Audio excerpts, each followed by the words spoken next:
എന്തൊരു വൃത്തിയുടെ പാട്ടാണത്.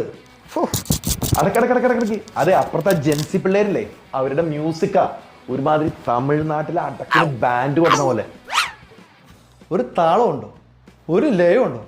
ഇതാണോ ശുദ്ധസംഗീതം? പാട്ട് മാത്രമല്ല ജോസ്മാനെ, നീ അവരുടെ ഭക്ഷണകാര്യം ശ്രദ്ധിച്ചിട്ടുണ്ടോ? ഇന്നലെ ആ ചെറുക്കൻ ഒരു ഡെലിവറി ബോയുടെ കയ്യിൽ നിന്ന് ഇത്രയും വലിപ്പമുള്ള ഒരു പിസ മേടിച്ചുകൊണ്ട് വന്ന് തിന്നാൻ പോകുന്നു.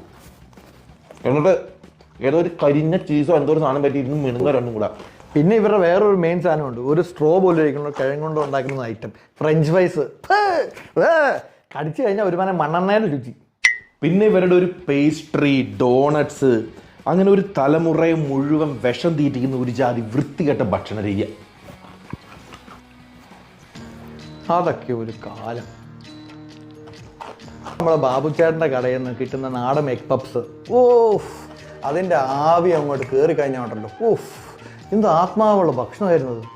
ആഹാ, നല്ല പഴുത്ത നേന്ത്രപ്പഴം നല്ല വെളിച്ചെണ്ണയിൽ കിടന്നിങ്ങനെ മുരിഞ്ഞു വരുമ്പോഴുള്ളൊരു മണം. ഓഫ്, ഒരു കയ്യിലൊരു ചൂടുള്ള ചായ, ഒരു കയ്യിലൊരു നേന്ത്രപ്പഴം പൊരിച്ചൊരു പഴംപൊരി. ഓഫ്, എത്ര ദിവ്യമായിട്ടുള്ള ഒരു പോഷകാഹാരമായിരുന്നു അതല്ലേ.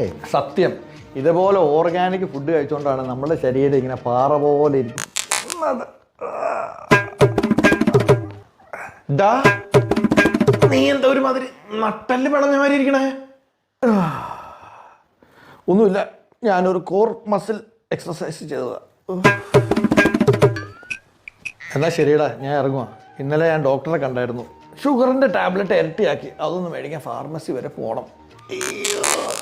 എടാ, എന്നാ നീ പോയിട്ട് വരുമ്പോഴേ എൻ്റെ ആ പ്രഷറിൻ്റെ ഗുളികയും കൂടി